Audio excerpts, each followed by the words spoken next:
So here we are. We're gonna be just expanding DaVinci Resolve. So what are we gonna be learning here is the node tree. So what are nodes? So you see this little box that is called as a node. If I just press Option plus S or Alt plus S, that's a shortcut, you have another node. Or what you can also do, you go right click, then you go add node, add a serial node, because these are in serials. These nodes, they can also be in parallel, but we're gonna be talking about that later. So what these nodes, they do is that you can put various effects on these nodes. For example, on one node, you can just change the white balance of an image with here.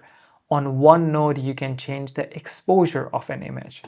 On one node, you can change the saturation of the image. On one node, you can put the filter on the image. So nodes are basically different layers of settings you put on your clip. But this image is just frustrating me, so let's just go back. So yeah, nodes are basically layers of settings you put on your image to have the desired results. But the thing is that the sequence in which you put these settings, that also matters. So for example, this is the endpoint, it goes here. So if we put, say, exposure, like if we increased the exposure here, if we increase the exposure here, so now what happens is the second node here, this node wouldn't know how the image looked originally. This node would know that the original image is looking like this, because the input of this node is coming through the first node. Same as, for example, if we increase the saturation, let's go 100%. So this node, the input of this node is the input from here and here. So yeah, this node would never know how the original clip looked. And that is why you should put all these settings in a certain way.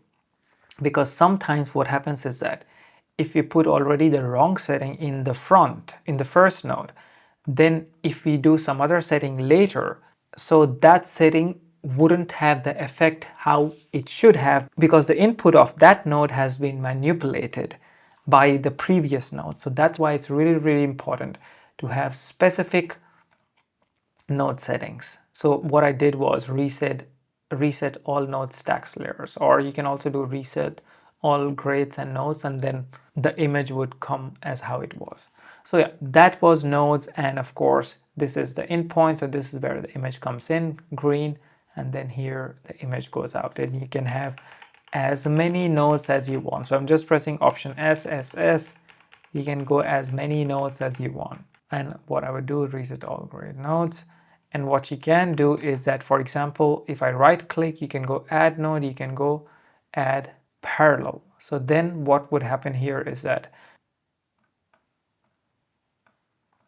if I put another node, then what would happen here is that the input in this node and input in these two nodes are the same, which is coming from this image.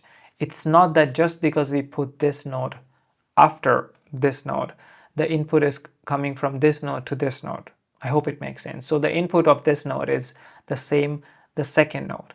And then the settings what we have on this node and this node, if we combine them, then that becomes the input of this node.